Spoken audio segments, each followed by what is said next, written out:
Hola, ¿qué tal amigos? ¿Cómo están? Muy buenas noches. Yo soy Esdras Chabot y esto es Dinero y Poder. La inflación toma vuelo. Noviembre terminó en 7,37% a tasa anual. El alza en la segunda quincena de este mes fue de 7,7%. De acuerdo con analistas, podría terminar en 8%. El resultado de noviembre es el más grande en 21 años desde enero de 2001. De un mes a otro, el alza fue de 1,4%, la más alta desde el primer mes de 2017 y también la más alta para el mismo mes de 1998. Desde esa época, a tasa anual, el incremento del índice subyacente fue de 5,67% y el no subyacente de 12,61%. Macario Schettino, Cervera, ¿cómo está? Muy buenas noches. Buenas noches, Serra, ¿qué tal? A ver, Macario, una inflación que pues se dispara, una inflación, dicen, fundamentalmente, tanto aquí como en el resto del mundo, fundamentalmente los Estados Unidos, inflación de oferta, así le dicen, o sea, no porque haya mucha demanda, aunque pues también los mercados se abrieron, otra vez la economía se abrió y con eso empezó otra vez a reactivarse el consumo. Y por otro lado, pues tenemos que hay una carencia de cierto tipo de productos, de materiales, que terminaron por impulsar un alza verdaderamente, dicen, pues enorme en determinados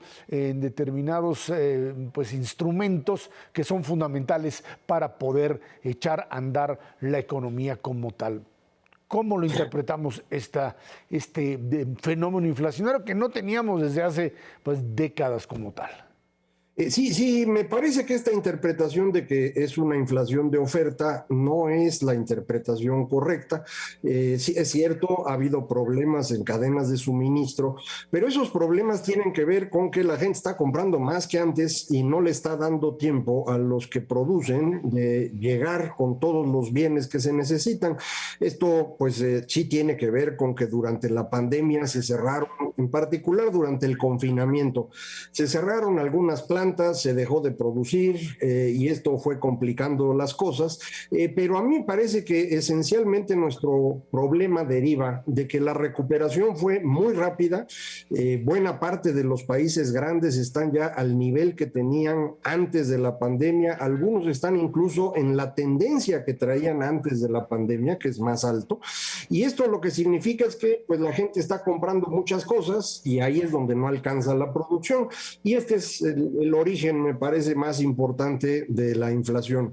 Ahora, este fenómeno, si efectivamente tiene un componente de demanda grande, como estoy planteando ahorita, pues implicaría que va a tardar mucho en bajar, no va a ser tan fácil de reducir. Es cierto que por puro efecto comparación, el próximo año va a tener una reducción de las tasas, probablemente pues terminemos en México, en Estados Unidos, en 8% el año, ya lo sabremos en enero, y luego empezará a bajar y probablemente terminemos el año en Estados Unidos alrededor del 4%. Aquí en México, pues no lo sé, vamos a ver, porque también pues se han tomado decisiones aquí en México que pueden sumar a la inflación, como es el caso del incremento al salario mínimo, que fue un incremento, a mí me parece absurdo, 22%, y creo que esto va a empezar a sumarse junto con las deficiencias de las finanzas públicas a una presión inflacionaria ya propia de México sumada a la global. Ahora, Ernesto, el problema fundamental en este asunto de la inflación es que primero dijeron que era transitoria. Ya la semana pasada la Reserva Federal de los Estados Unidos dice, no, pues finalmente la inflación es una inflación como todas y bueno, pues para combatirlo hay que empezar a mover un poquito, a bajarle a la compra de bonos, a decir que el próximo año habrá 3 alzas en la tasa de interés, mandar mensajes de que esto pues se va a apretar un poco. Ellos hablan incluso de terminar este año con una inflación del 5 y pico, 5,5, 5,6, quién sabe si le atinen. El hecho es que hay toda una visión muy clara de una inflación que en Estados Unidos por lo menos tienen la idea de que con esta visión de la Reserva Federal la van a bajar. En el caso mexicano, pues no sabemos bien a bien todavía cómo va a funcionar esto. Sí, me queda claro, Ezra, tienes dos visiones completamente diferentes. La Reserva Federal está asumiendo la responsabilidad de sus acciones, no de este año, Ezra, de toda la acumulación de política monetaria expansiva, yo te diría desde el 2009 hasta la fecha.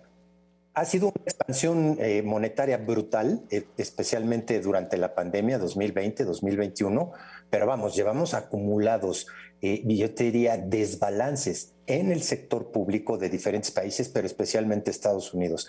En empresas, un sobreendeudamiento importante a nivel internacional y en familias, especialmente estos 2 últimos años, que de alguna manera se tiene que corregir. Lo que está haciendo la Reserva Federal es diciendo, pues, Ezra, yo no creo que sea un mensaje suavecito y que lo vamos a hacer paulatinamente. 3 aumentos de la tasa de interés en el próximo año y de una vez te anuncian que va a haber otros 3 en el 2023, es decir, amárrense los cinturones de seguridad porque esto va a ser un aterrizaje bastante fuerte.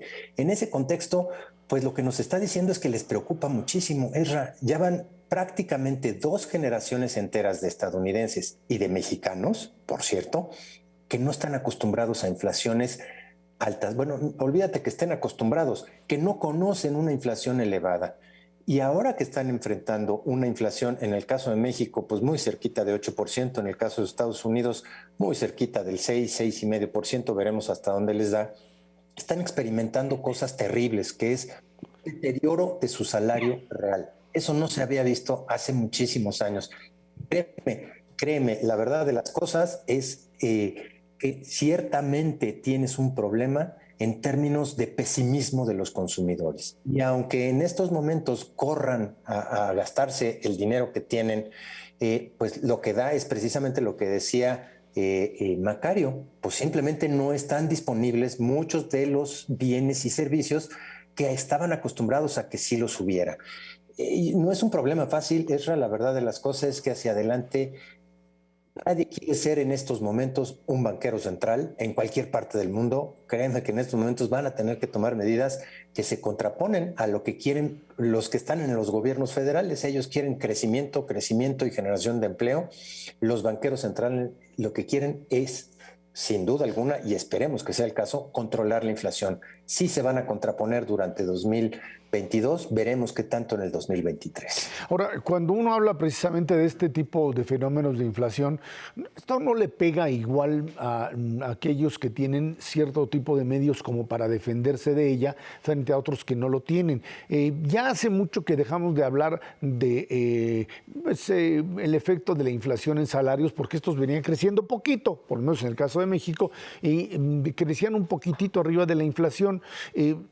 Parecería ser que a la hora que veamos el impacto neto de la inflación sobre poder adquisitivo, pues esto sí va a ser un golpe, si no es que ya lo es, por supuesto, pero en lo que nos tardamos aquí en bajar la inflación al 4 o al 3, o como tal, el golpe a los salarios, más allá de cualquier idea de andar persiguiendo los precios a través de un aumento salarial así como tal, pues parece que son precisamente estos sectores a los que más duro les va a ir, ¿no, Macario? Sí, normalmente eso ocurre. La inflación es que todos los precios suben, es un aumento generalizado de precios, pero siempre a diferente velocidad. Y suele ocurrir que entre otros precios que son lentos está el precio del trabajo, es decir, los salarios, que se mueven más despacito que otros bienes o en particular los activos fijos, por ejemplo, las casas, los edificios, recuperan su valor muy rápido, mientras que los salarios tardan más. Y esto amplía la diferencia entre pobres y ricos. El fenómeno que más genera pobreza, que más genera desigualdad, es precisamente la inflación. Por eso es tan importante evitar que se salga de control. México en los años 70 perdió el control de la inflación. Tuvimos que dedicar toda la década de los 80 a controlarla, y fue en ese lapso donde se nos vino abajo toda la estructura que teníamos de capital humano en nuestro país. Fue un fenómeno que afectó muchísimo al sector público, al sector privado, a los académicos. De ahí vino la invención, por ejemplo, del Sistema Nacional de Investigadores para pues dar un poco más de dinero a los profesores. De ahí se deterioró seriamente la estructura del gobierno. El jefe de departamento departamento, que era un personaje muy importante en los años 70, pues ahora no lo es, ni siquiera el subdirector. Entonces cambia por completo la forma como funciona la economía a partir de una alta inflación y efectivamente por el camino que tú dices, Serra, porque el golpe es más duro para quien menos tiene y esa es una razón fundamental para tener mucho cuidado. Y entonces, decía Ernesto, pues los gobernadores de los bancos centrales tienen que tomar decisiones que van contra lo que un poder ejecutivo quiere, que es crecimiento. Pues yo creo que ahorita los presidentes, los jefes de Estado también deben estar queriendo que la inflación se detenga antes de pensar en crecimiento, porque de otra manera pues se va a ampliar la desigualdad y eso pues no es una buena cosa. No podríamos, Ernesto, pensar en un mecanismo simultáneo de crecer al mismo tiempo y contener inflación. Sí se puede, la verdad de las cosas, pero no en el contexto actual. La verdad es que la inflación tiene diferentes orígenes, pero el problema de fondo es cuál es el desbalance que la está ocasionando. Ahorita no tenemos un desbalance externo importante, al menos en el caso de México.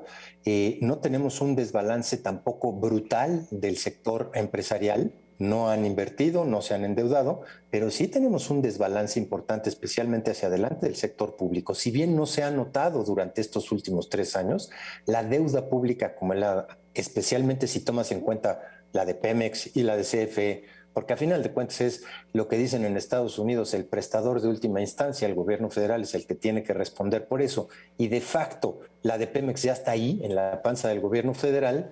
Sí tienes un desbalance público que corregirlo hacia adelante va a estar bastante complicado y nos va a tomar un buen rato. Crecer en esas circunstancias, pues sí se puede hacer si tuvieras precisamente el espaldarazo del sector privado, de decir, pues vamos a invertirle. Encontramos las condiciones necesarias y suficientes en materia de confianza para que se detone un proceso de inversión privado importante hacia adelante y entonces crezcamos.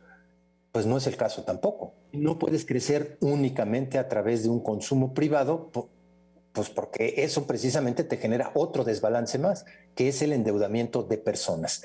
Corregirlo sí requiere un balance delicado y pues eso es un poco lo que prevé precisamente la Reserva Federal.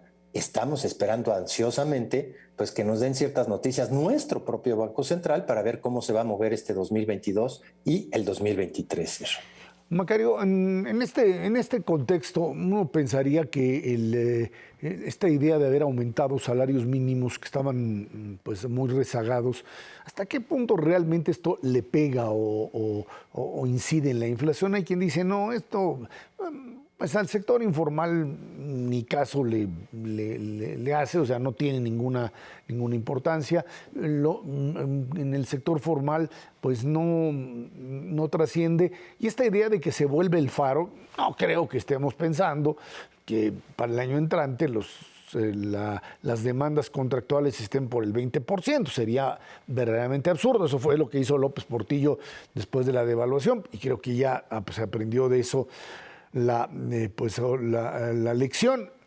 ¿Qué es lo que dirías tú en todo caso?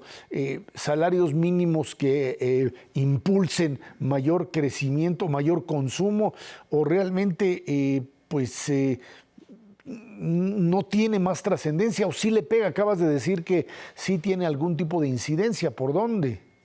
Sí, hay un estudio de un joven economista del Banco de México que analizó el efecto del aumento del salario mínimo en frontera, que recordarán fue de 100%, y él lo que encuentra es que tuvo un impacto de prácticamente un punto porcentual en la inflación, que fue la mitad de toda la inflación que hubo en frontera en ese lapso. Entonces, un incremento de ese tamaño, pues tiene un impacto sobre la inflación de 50% del nivel que ya tenía. No es una cosa menor. No hemos tenido ese aumento de 100% general. Sin embargo, cuando uno suma los aumentos desde 2018 hasta el que se va a otorgar en 2020, 2022, ya estamos muy cerquita de eso. Sí es un golpe que ya es muy difícil de administrar para las empresas, que lo que han estado haciendo es contratar menos. Mucha gente se estaba muy contenta porque en noviembre hubo un gran crecimiento de empleos en el Seguro Social.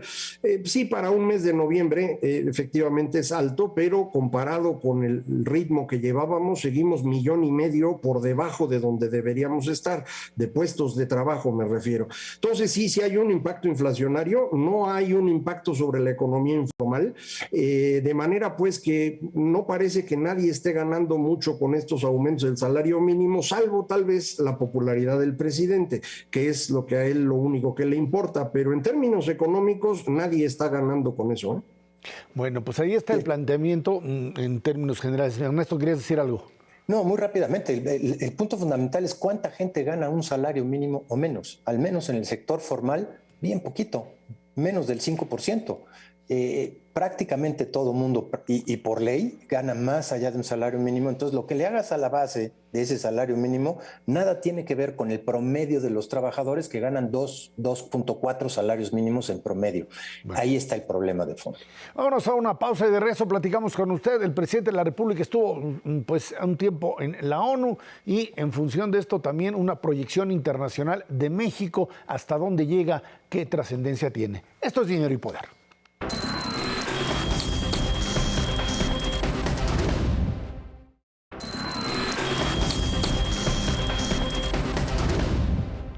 A inicios de noviembre pasado, el presidente de México, Andrés Manuel López Obrador, dio un mensaje en el Consejo de Seguridad de la ONU en el que propuso un Fondo Mundial de Fraternidad y Bienestar para combatir la pobreza de 750 millones de personas. Esta participación del mandatario fue el preámbulo para la reunión que tuvo en Washington con sus pares de los Estados Unidos, Joe Biden, y de Canadá, el primer ministro Justin Trudeau. Relación México-Estados Unidos, una relación compleja, por supuesto ahora también con Canadá, en un momento en donde pues hay muchos temas que están pues rozando lo que sería la parte más sensible de la relación entre ambos países, entre los tres más bien, aunque en el caso México-Estados Unidos el tema seguridad, cuestión fronteriza, migrantes y por supuesto lo que tiene que ver fundamentalmente con pues, el manejo propio de una economía o de proyectos económicos que mientras Canadá y Estados Unidos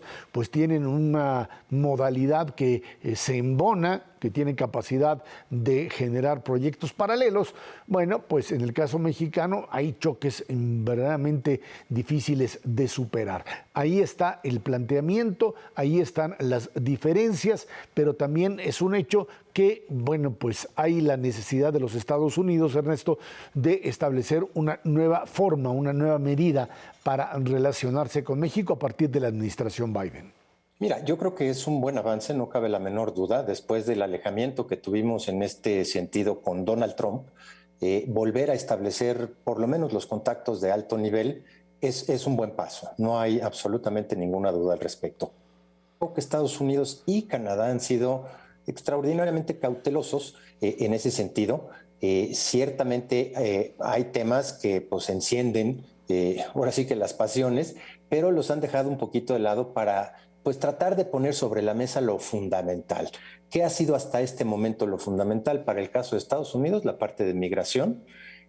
Sin duda alguna para Canadá y para Estados Unidos la parte pues, de deterioro del medio ambiente y qué políticas se van a hacer desde el punto de vista del Tratado de Libre Comercio, precisamente para detenerlo.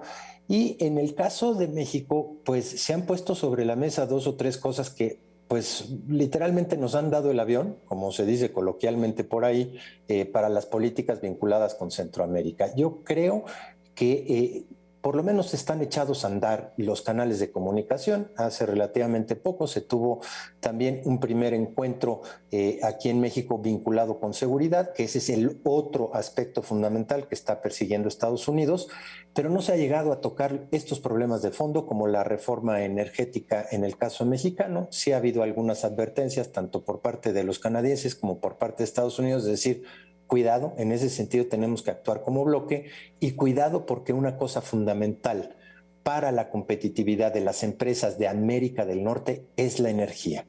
En ese contexto, Ezra, yo creo que habrá que ver cómo se solucionan las cosas. Sí, tenemos una idea bastante clara, pero pues cuando sale la información por el lado estadounidense y de Canadá, no tenemos una idea muy clara cuando nos dan la información de este lado, porque no tiene nada que ver una cosa que se trató con lo que nos dicen que se trató.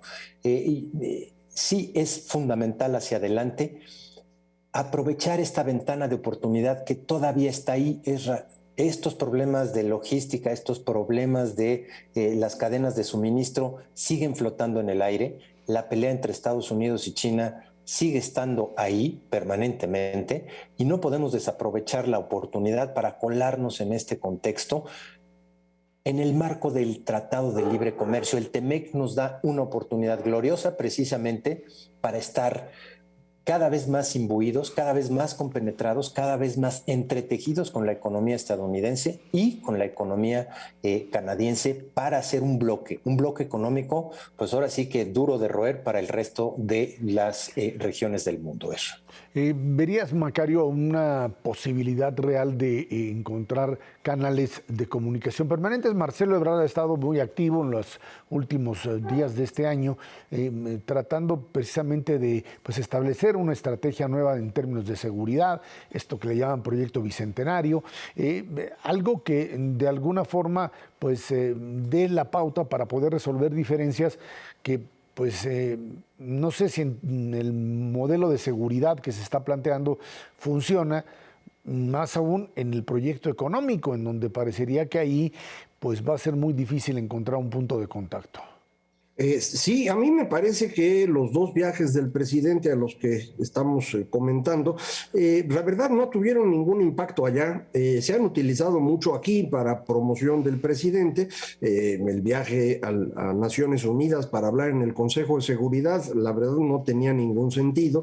Ocurrió cuando el resto del mundo estaba en la reunión de G20 y luego la COP26 y el presidente estaba solito ahí en Nueva York platicando con embajadores, ni siquiera con cancilleres, de manera que esa reunión no tenía impacto. Y la otra, en donde se vio con sus homólogos de Estados Unidos y Canadá, no parece que haya tenido mucho impacto, como tú bien dices, en materia económica, porque ahí el presidente Biden está concentrado en tratar de generar una reactivación económica muy importante en Estados Unidos que genere empleos allá, para con eso tratar de evitar el regreso de Donald Trump en el 24 y específicamente perder la elección intermedia dentro de 11 meses que ocurre en noviembre del 22. De manera que en cuestión económica como que no hay mucho espacio, incluso ya hay una queja de Canadá a la que se supone se va a sumar México porque se está dando un apoyo especial a quien compre en Estados Unidos un vehículo eléctrico hecho en Estados Unidos. Eso va contra las reglas del TEMEC.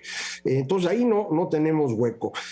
Parece que al señor Biden lo único que le preocupa de México es que le sigamos cerrando el paso a los migrantes y eso es lo que se ha estado haciendo, pero fuera de ahí no hay mucha preocupación. Sí creo, como Ernesto, que en ese viaje le comentaron al presidente de México que el tema eléctrico estaba realmente fuera de cualquier posibilidad, que no sacara la reforma energética, pero más allá de eso, la verdad yo no veo que tengamos mucho espacio. Sí me preocupa porque entre la transición energética y el final de China como gran proveedor mundial, esta era una oportunidad excepcional para México y parece que se nos va a ir de las manos. Ahora, para los Estados Unidos, por supuesto, hoy o este año que termina, es fundamental para poder establecer dentro del continente una especie de forma de sentar las bases para lo que considera será en los próximos años el polo de competencia fundamentalmente contra China. Tiene ahí varios frentes abiertos y esperaría, en el caso mexicano, creo que serían dos elementos. Uno, por supuesto, garantizar seguridad, que es parte de la problemática, y otro, esta idea de poder converger en un proyecto económico que le dé un mayor nivel de competencia, de competitividad, de hacer las cosas mejores frente a los otros. Y más allá del tema, por supuesto, de la pandemia que pues no cede, lo cierto es que este principio de bloques económicos es fundamental y si México no se sube al barco, pues o lo suben o no sé cuál sería la otra alternativa. No, bueno, México juega un papel fundamental en ese sentido. La verdad de las cosas es que hay cierta ventaja competitiva en México para muchas porciones de diferentes cadenas productivas y precisamente la complementariedad que existe entre las tres economías es lo que nos da una fortaleza enorme. Ahora, no tengamos ninguna duda, la parte más importante de actuar como bloque está en la energía. Norteamérica tiene una ventaja energética importantísima frente a muchísimas otras regiones del mundo. Somos una región en donde abunda la parte de energía y relativamente más barata, tanto en gas como en petrolíferos como en electricidad, por lo que pues es precisamente ese punto. En cualquier parte del mundo, la energía representa cerca de 20% de los costos totales manufactureros. Si tú tienes ventaja en ese 20%, híjole, puedes llegar a trascender en la parte productiva en prácticamente todas las manufacturas. Esa es nuestra gran ventaja, eso es lo que no podemos desperdiciar. Y pues sí, yo pienso que sigue esta ventana abierta sin lugar a dudas. El problema de fondo es que se está agotando el tiempo. Sí, China está acabando su papel como principal proveedor hacia adelante, pero hay otras regiones del mundo que se están poniendo las pilas muy rápidamente. Tal vez suenen como países chiquitos en este momento, pero empiezan a tener una dominancia brutal en ciertos nichos de mercado y en ciertos sectores. Tú dices Vietnam, pues está padre, está chiquito, no nos va a hacer competencia, pero pregúntales a los textileros. Son feroces los vietnamitas en la fabricación de telas y sobre todo en productos textiles acabados. Y así te puedes ir en Portugal cierto tipo de cueros o en Europa del Este en todo lo que son cierto tipo de electrónicos. Te tienes que poner las pilas y actuar como bloque, si no, sí nos pueden dejar atrás muy rápidamente. Macario. Sí, nada más que el bloque podría concentrarse en Estados Unidos y Canadá y olvidarse de México. Ese es el punto. No nos necesitan a menos que nosotros estemos dispuestos a entrar. Pero si nosotros queremos estar produciendo electricidad con petróleo, con combustóleo, con carbón, vamos a estar totalmente fuera. Y eso es lo que estamos decidiendo. Es decir, el asunto es que ya se nos fue el tiempo. Si ahorita se nos ocurre que queremos movernos otra vez a energías limpias, pues no va a dar tiempo para hacer las subastas y ponerlas a funcionar en el momento necesario. Es decir, no es bueno decir esto cuando ya se va a acabar el año, pero la verdad es que ya perdimos la oportunidad de sumarnos. Yo ya no veo cómo vamos a poder aprovechar esta oportunidad extraordinaria que teníamos y dejamos pasar. Vámonos a una pausa y de regreso platicamos con usted el tema de inseguridad. Los números que siguen siendo verdaderamente terribles y que finalmente se trasladan a tragedias humanas concretas. Niveles de inseguridad en el país, pues como parte de esto que no solamente se maneja al interior como información, medios, etcétera, sino que trasciende las fronteras y desgraciadamente habla del nivel de descomposición de muchas regiones del país que pues son copadas o han sido copadas por el crimen organizado. Vámonos a una pausa.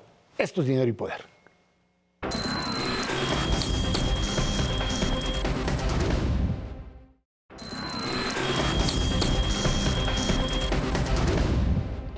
Al cumplirse 3 años de gobierno del presidente López Obrador, continúan la violencia y la inseguridad en el país. Los resultados han sido casi nulos y el presidente asegura que los homicidios se han contenido y que hay una reducción del 0.7%. Sin embargo, de acuerdo a datos de la agencia T-Research, suman ya más de 106,000, aunque las cifras oficiales apuntan hacia los 85,000. Lo cierto es que este sexenio apunta como pues, el más violento. Desgraciadamente, esta tendencia que pues, se había logrado contener durante los primeros 3 años del sexenio de Enrique Peña Nieto al cuarto año empezó a crecer otra vez y a generar una pues ola que hasta ahora no ha sido posible contener. Y en estos pues 3 años de gobierno hemos tenido la descomposición de muchas áreas, muchas zonas que pues ya estaban mal y que pues han caído verdaderamente a niveles incomprensibles, diría alguno, son respecto a la capacidad de la sociedad para resistir esos niveles de violencia. Zonas no solamente del norte, del noroeste o del centro y sur del país, sino pues prácticamente en muchas de los espacios o de las entidades que anteriormente se asumían como zonas bastante seguras, comienzan a ser infiltradas por esto que finalmente es un crimen organizado que tiene capacidad de acción y que hasta ahora no ha sido contenido por una estrategia donde pues la Guardia Nacional juega un papel fundamental, pero que no puede prácticamente contener el avance de la delincuencia, Macario. Sí, sin duda, Ezra, este fenómeno, si lo quiere uno ver positivamente, creo que tiene razón el presidente en decir que no ha crecido. Durante sus primeros 3 años se ha mantenido al mismo nivel, pero es un nivel inaceptable. Estamos hablando de prácticamente 100 homicidios al día. Esto es una cantidad muy, muy grande. La verdad es que nadie entiende con claridad por qué ocurren estos ciclos en términos de la violencia. Calderón empezó lo que han dado en llamar la guerra de Calderón en diciembre de 2006. 2007 ha sido el año más pacífico en la historia de México. Arranca la violencia en 2008 por el enfrentamiento entre cárteles, crece continuamente hasta inicios del 2011 y de ahí empieza a bajar. Y como tú decías, la primera mitad del sexenio de Peña Nieto pues venía a la baja, pero en 2015 vuelve a subir, llega a su punto máximo en 2018 y de ahí para acá se ha mantenido igualito. Algo similar ocurre en otros países del mundo. Nadie tampoco sabe con certeza por qué la gran violencia que tenía Nueva York en los años 70 se reduce significativamente hacia los años 90, ni nadie entiende por qué ahorita tenemos otra vez una ola de violencia en ese país. A mí lo que me preocupa más en el caso de México es que lo que sí hemos visto en estos 3 años es una pérdida de control territorial, más allá del número de homicidios, que es indudablemente una cosa terrible. Parecería que lo que hemos estado viendo recientemente, es decir, durante este gobierno, es un incremento en la extorsión, un incremento en el control del crimen organizado sobre territorios muy amplios, dificultad para moverse con cierta tranquilidad en los caminos de México, de forma pues que estaríamos entrando en un proceso en el cual el Estado mexicano está abdicando de su responsabilidad y el espacio está siendo cubierto por distintos grupos del crimen, que mientras no se peleen entre ellos, pues la violencia no crece, pero cuando empieza el pleito, como ya empezó en Cancún, por ejemplo, empezamos a tener homicidios en este lugar que es determinante para el comportamiento económico del país y que depende del turismo, además. Entonces, creo que esta es la parte que puede ser más grave. La Guardia Nacional la están ocupando para todo tipo de cosas y no alcanza el personal que tenemos para que al mismo tiempo hagan sucursales de bancos, repartan vacunas, estén cuidando los caminos, estén atendiendo aduanas. Creo que la estrategia no ha sido buena, pero no se ve que tengan alguna intención de cambiar. Ernesto, construyendo infraestructura. La verdad es que a mí lo que me preocupa, más allá de los números que están muy claros, o sea, lo que dice Macario es correcto, 100 al día son más o menos un promedio de 3,000 al mes. Ese 3,000 por mes, 18, 19, 20 y lo que va del 21, sí conforman una masa brutalmente superior a cualquier comparación que tengamos histórica hacia atrás. A mí lo que me preocupa evidentemente es que no hay una estrategia. O sea, la estrategia de abrazos no balazos simplemente no está funcionando y esta parte de toma regional, toma geográfica y toma de prácticamente todos los sectores de actividad en cada una de las regiones de manera diferenciada, porque ¿qué es lo que se están disputando en Cancún? Pues el derecho de piso del sector turístico. ¿Qué es lo que se disputa en Michoacán? Pues el derecho de piso de la parte agrícola y el derecho de piso del mineral de hierro que entra y sale por las... O sea, ya es todos los sectores de actividad uno por uno y pues que te dificultan hacer la parte económica, no cabe la menor duda, pero que hacia adelante minimizan no solamente la presencia del Estado en materia de seguridad, sino hasta el cobro de impuestos, lo que implica pues seriamente abdicar el Estado hacia otro poder que está literalmente por la vía del cobro de piso, por la vía de ciertas cosas, pues eliminando hasta la capacidad del Estado para recaudar fondos. Ciertamente lo que más preocupa es el número de muertes, sigue estando increíblemente elevado y no hay una estrategia para reducirlo, ni en el corto ni en el mediano plazo, en ninguno de los tres órdenes del gobierno, ni en el gobierno federal, ni en los gobiernos estatales, ni en los municipales. Y mucho de eso tiene que ver con la escasez de recursos. Se ha literalmente pues aplanado esta cantidad de recursos que tienen que ir precisamente al combate a la delincuencia organizada y se les ha secado de recursos a todos los estados y municipios. Y así va a ser realmente muy difícil salir adelante en una lucha contra alguien, como tú dices, Serra, perfectamente bien organizado y al cual se le está pavimentando el camino hacia adelante.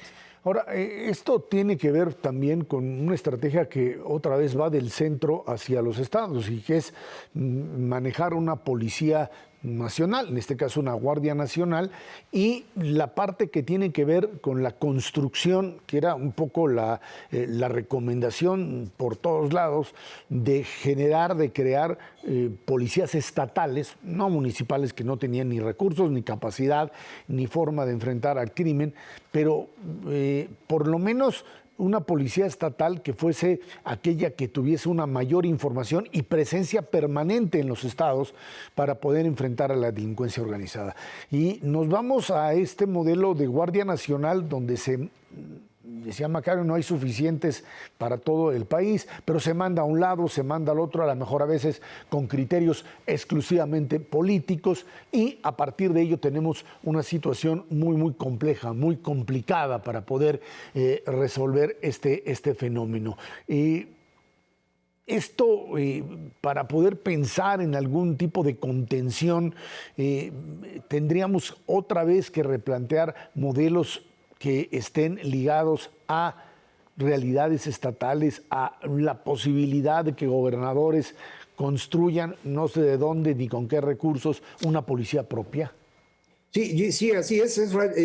Los casos en los que hemos tenido éxito de verdad, aunque sea temporalmente, fueron Tijuana, Ciudad Juárez, Monterrey, en donde en los tres casos hubo un acuerdo muy amplio entre los empresarios, el gobierno municipal, el gobierno estatal, las representaciones de las Fuerzas Armadas en el lugar, y se construyó un grupo especial de trabajo con el cual empezaron a trabajar en inteligencia y operativamente, y lograron bajar la violencia de manera muy importante en Tijuana, en Ciudad Juárez y en Monterrey. No duró mucho ese esfuerzo porque a los cambios de gobierno se venía abajo el acuerdo, costaba trabajo recuperarlo y en algunos casos pues se perdió por completo, pero sabemos que esa es la mejor forma que se ha tenido y lo que ha logrado realmente tener éxito, y eso es lo que necesitaríamos hacer. Me parece que esto pues exige gobiernos estatales que quieran tener continuidad de un gobernador o gobernadora al siguiente. Necesitamos que los empresarios intervengan en serio, y ahorita en este momento en el cual pues todo se ha concentrado en la figura del presidente, parece más difícil lograr este tipo de arreglos, pero sabemos que eso es lo que funciona, Ezra. Sí hay que meter más recursos, pero hay que meterlos bajo este tipo de arreglo. De otra manera pues el dinero no resuelve las cosas solito. Ernesto. Hay adicionalmente un par de cosas que complementan precisamente esta capacidad para ponerse de acuerdo entre las tres grandes bloques que acaba de mencionar Macario. Tienes que tener una política muy clara y muy específica de cooperación en términos de inteligencia, porque la información pues, es fundamental para combatir a este tipo de grupos. Dos, tienes que tener recursos necesarios y suficientes para dotar de tecnología a estas policías, ya sea la Guardia Nacional. No puedes estar con tecnología de los 70s combatiendo al crimen organizado que está pues, en la tecnología del futuro y en el armamento más actualizado posible. Y tres, tienes que literalmente aislar a las familias de los policías del resto de la sociedad. No pueden estar viviendo por todos lados. Tienes que protegerlos de una manera especial porque es precisamente contra los que se van directamente y no los dejan actuar, no los dejan literalmente operar. En ese contexto, sí, ya tenemos esta experiencia, ya podemos empezar a bueno, y no solamente en México, hay ejemplos a nivel internacional muy específicos. Está el caso de Medellín, que también tenían una complicación muy especial con el crimen organizado en materia de secuestros, en materia literalmente de casi todo lo que tenemos nosotros. Y sí, no es posible dejar de lado toda esta experiencia histórica en otros lugares del mundo. La peor estrategia que se puede tener en estos momentos es no tener estrategia. Y eso es precisamente lo que hemos tenido en estos últimos 3 años, una ausencia específica de cómo actuar frente al crimen organizado. Vámonos a una pausa y de regreso platicamos con usted sobre el tema del decreto presidencial para establecer lo que se llama una cobertura de información, tapar la información que viene de obras de gobierno bajo el principio de que se tratan de elementos de seguridad nacional y que en función de ello requieren ser vigilados exclusivamente por aquellos que lo promueven. Ya dijo ahí un ministro de la Corte que eso no se vale. Esto es Dinero y Poder.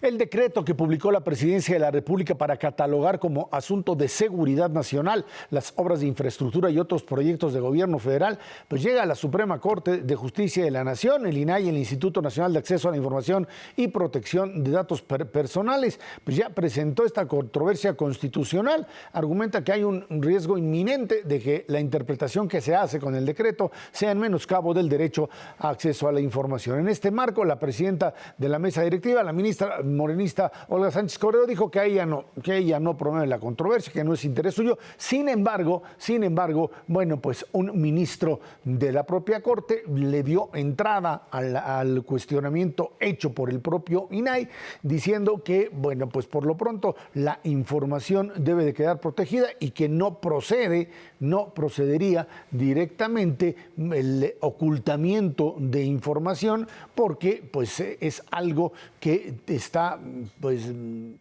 a todas luces presente en los derechos constitucionales. Falta ver todavía el fondo de la cuestión, pero parecería ser que se trata por lo menos de una primera aproximación por parte de la Corte diciendo por ahí no va, no se puede a priori, sin plantear las distintas alternativas, suponer que la obra pública generada por el gobierno sea decretada como de seguridad nacional, Macario.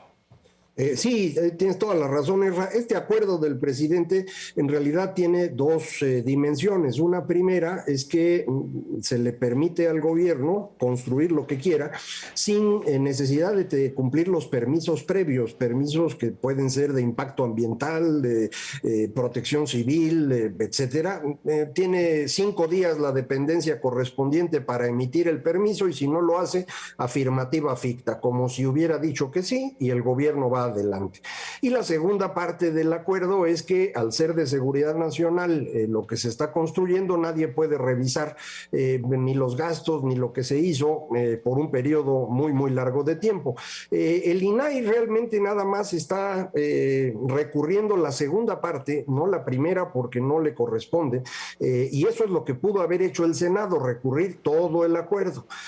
Ahí pues la senadora Cordero actuó de manera deplorable, pero ya nos tiene acostumbrados, así ha sido todo su actuar desde que está en este gobierno, porque el Senado debía haber reclamado que pues el gobierno, el Poder Ejecutivo no puede estar por encima de las leyes y la Constitución, pero no lo hicieron.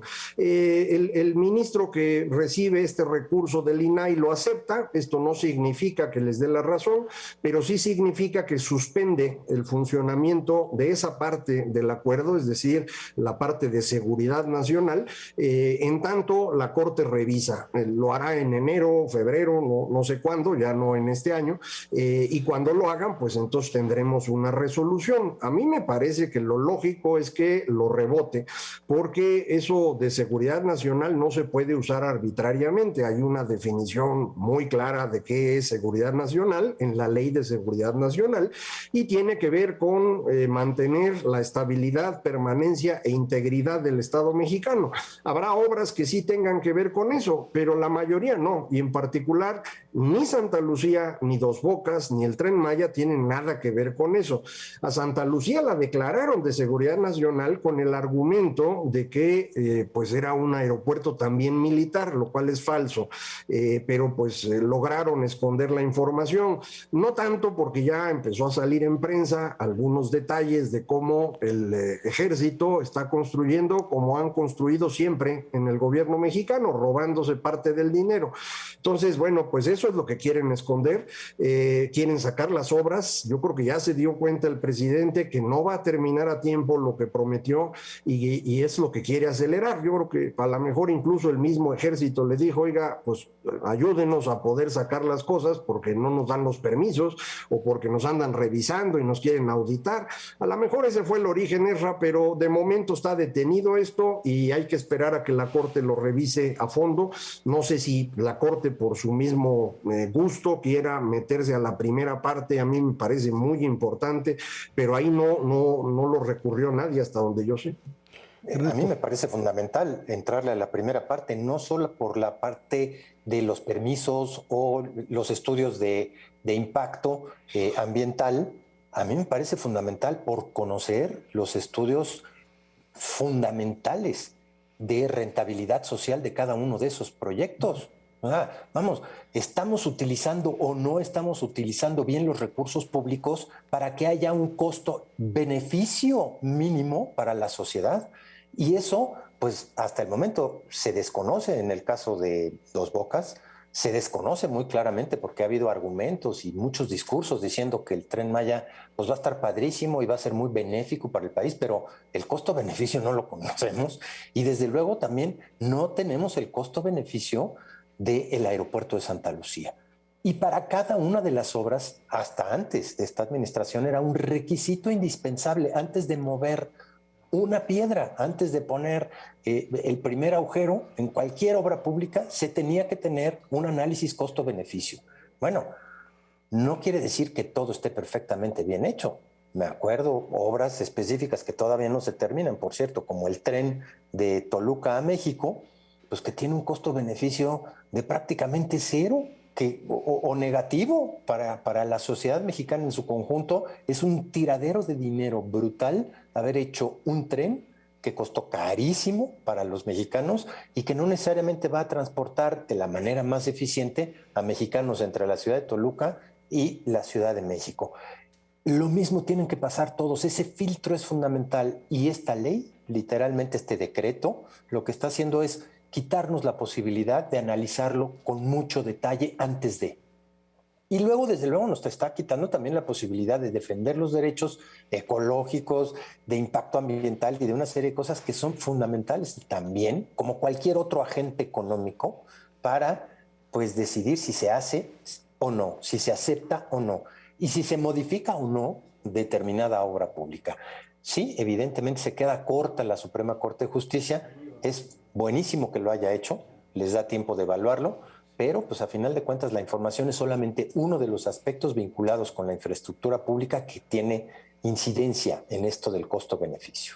Uno podría pensar que de alguna forma la Suprema Corte estaría en este momento ya convirtiéndose en un verdadero poder de equilibrio. Durante mucho tiempo se dijo, no, el Poder Judicial ya se ha desplazado hacia el control del Ejecutivo. Creo que hasta ahora, con los cambios y las decisiones que ha finalmente generado, hay ahí todavía un alto grado de independencia, ¿no? Sin duda, Ezra, yo creo que esto cambió el 6 de junio, en el momento en el que no pudieron ratificar en la coalición del presidente la mayoría calificada en Cámara de Diputados. Se abrió el espacio para que otros poderes empezaran a actuar de manera distinta. Creo que la Corte lo empezó a hacer desde entonces, ahora es muy claro. Creo que también el Senado, Ezra, que hace una semana recibió a los alumnos y profesores del CIDE que se están manifestando y que desde el Poder Ejecutivo, CONACYT propiamente hablando, no se les hace caso, pues el Senado sí les dio espacio para hablar y van a tratar de ayudar a que esto se resuelva. Entonces sí, empieza a haber un poco más de política en México, es la segunda parte del sexenio, ya estamos hablando de otro juego totalmente distinto. Bueno, pues ahí es donde está finalmente el papel de los jueces, el papel de una Suprema Corte, y algo que hay que insistir en ello, pues se trata de una problemática muy diferente a la que teníamos anteriormente, cuando pues finalmente se tenía el control absolutamente de todo. Creo que tendríamos necesariamente que empezar a pensar, Ernesto, hasta dónde la Suprema Corte puede generar este nivel de choque con el Ejecutivo, si es que finalmente existe esta viabilidad en términos los próximos 3 años de seguir funcionando como una instancia de control por parte de la Suprema. Yo creo que es fundamental, al menos en las cosas más importantes de este país, para eso está la Suprema Corte de Justicia, y evidentemente se requiere su participación, evidentemente se requiere de un poder independiente del gobierno federal y en ese contexto se vuelve trascendente. Si bien se han mejorado las condiciones de balance de poderes entre la Cámara de Diputados, la Cámara de Senadores, el propio gobierno federal, creo que sigue estando muy desbalanceado todavía en términos de cierto tipo de decisiones en donde la Suprema Corte de Justicia puede intervenir y lo puede hacer relativamente rápido y bien. Bueno, pues hasta ahí llegamos el día de hoy. Macario Schettino, Ernesto Cervera, muchísimas gracias. Muchas gracias a usted que nos ve y nos escucha todos los jueves. Les deseamos a nombre de todos los que hacemos este programa una feliz Navidad y por supuesto estaremos aquí la próxima semana haciendo el análisis de fin de año. Recuerde, los jueves 10 de la noche, Dinero y Poder, aquí en el 11. No se lo pierda.